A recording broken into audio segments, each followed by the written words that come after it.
Ça déménage. L'association Baraque à tous vient de déménager sa friperie associative. Elle est désormais située tout près de l'église, en plein bourg, dans un local beaucoup plus grand qu'avant, mis à disposition gratuitement par la municipalité.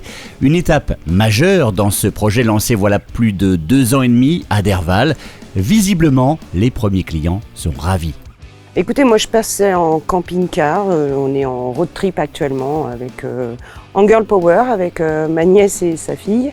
Et on a vu un petit peu plus loin une donnerie.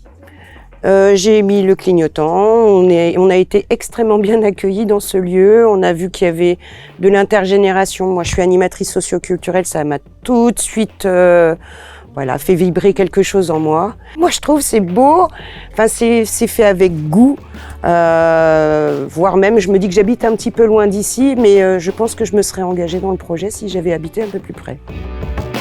Ce projet-là, il est né de 5-6 habitantes qui avaient un peu le sentiment que sur Derval, ça manquait de commerce.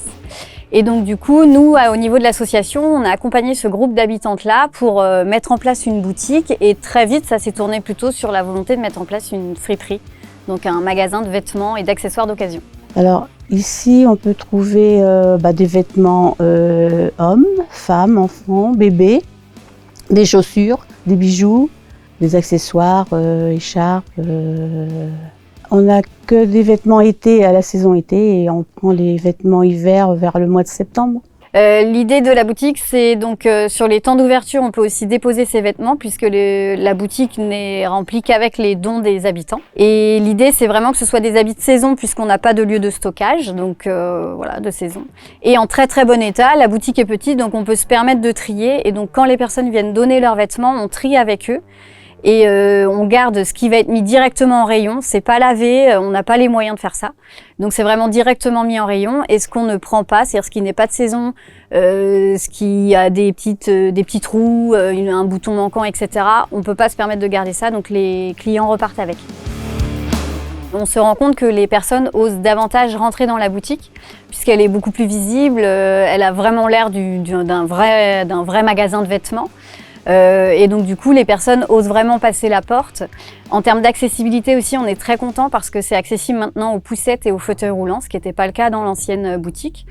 Et donc ça, on a des retours très très positifs là-dessus. La baraque à fripes est ouverte les mercredis et samedis de 9h30 à 12h30 et de 14h à 17h30. Et ce sont des bénévoles qui accueillent les clients. Au démarrage, on était une dizaine de bénévoles à ouvrir la boutique.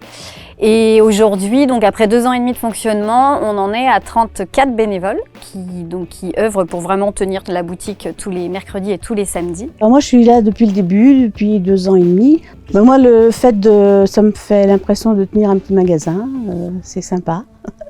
J'aime beaucoup les vêtements, le tissu, tout ça, donc ça me convient.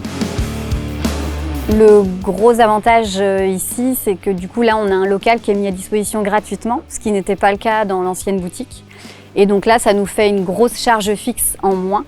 Donc du coup ça nous permet de réinjecter toutes les recettes de la boutique dans le projet friperie.